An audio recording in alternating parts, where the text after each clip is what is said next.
Hey everybody. So, when I was younger, I had a large collection of animated cartoons and films that I liked to watch over and over again. Many of these belong to the well-known VeggieTales series, produced by Big Idea Studios from 1993 to 2018. However, among the shelves of VHS tapes was another series, produced by the exact same studio, but a little more obscure. This series was called 3-2-1 Penguins.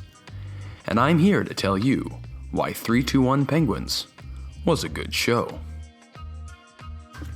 3-2-1 Penguins was created in 2000 by Jeff Parker, a writer for Big Idea, while work on VeggieTales was being devoted towards completing the feature-length Jonah film. The show was the first produced by Big Idea to primarily feature characters with arms and legs as opposed to just bodies. By the end of its run in 2008, the series had a total of 26 episodes, released on both direct-to-video and broadcast. The show was a major success when first released, topping multiple sales charts for weeks. Similarly to VeggieTales, 3-2-1 Penguins also had sizable gaps in its production run in 2003 and 2006. The show itself focuses around the adventures of two siblings named Michelle and Jason. While staying at their grandmother's house, the children discover a small model spaceship holding 4 toy penguins. However, in the first episode, they discover that the ship and the penguins are both real when they are sucked into the ship to help the penguins in their intergalactic travels.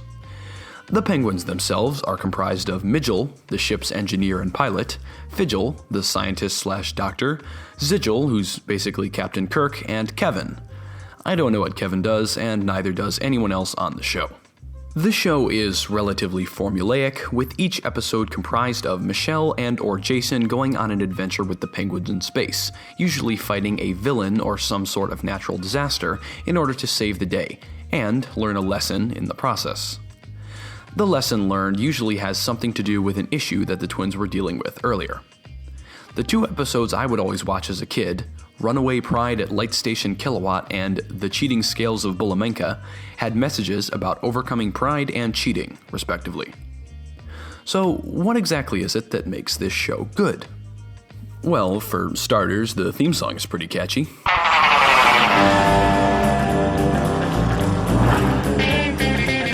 The animation itself, while not remotely impressive by today's standards, is still competent and manages to pull off quite a few interesting effects.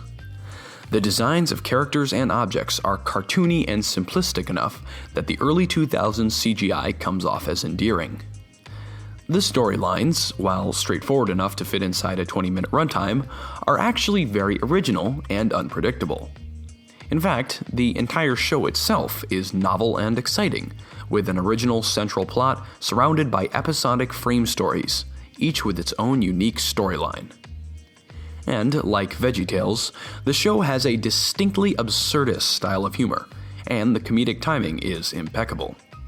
The show also makes extensive use of visual gags and running jokes. One of my favorite things about 3-2-1 Penguins is that, although the show is designed to teach children a Christian message, it isn't nearly as blunt and indelicate with its moral teachings as other shows in this genre. Although each episode teaches a moral, it isn't up in your face, and the episodes center almost entirely around the penguins' adventures, as opposed to deliberately explaining what you should and shouldn't do. The show is completely fine on its own, and can be enjoyed even without the message. Furthermore, the show never takes itself too seriously, making it a wholly fun and enjoyable experience for viewers. The pacing of the episodes is well structured, never lingering on one specific idea for too long, while still spending enough time to make its point clear. The episodes also make extensive use of parallelism that relates the fantastical space adventures with the everyday occurrences throughout the rest of the show. There is also a sort of Calvin and Hobbes-esque ambiguity with the penguins, leaving it up to the viewers to decide if they're real or just a figment of the kids' imaginations. Although it's no longer aired, I can only hope that 3-2-1 Penguins continues to inspire children just as it once inspired me. Now, if you'll excuse me, I'm going to go binge watch all 26 episodes. Peace out.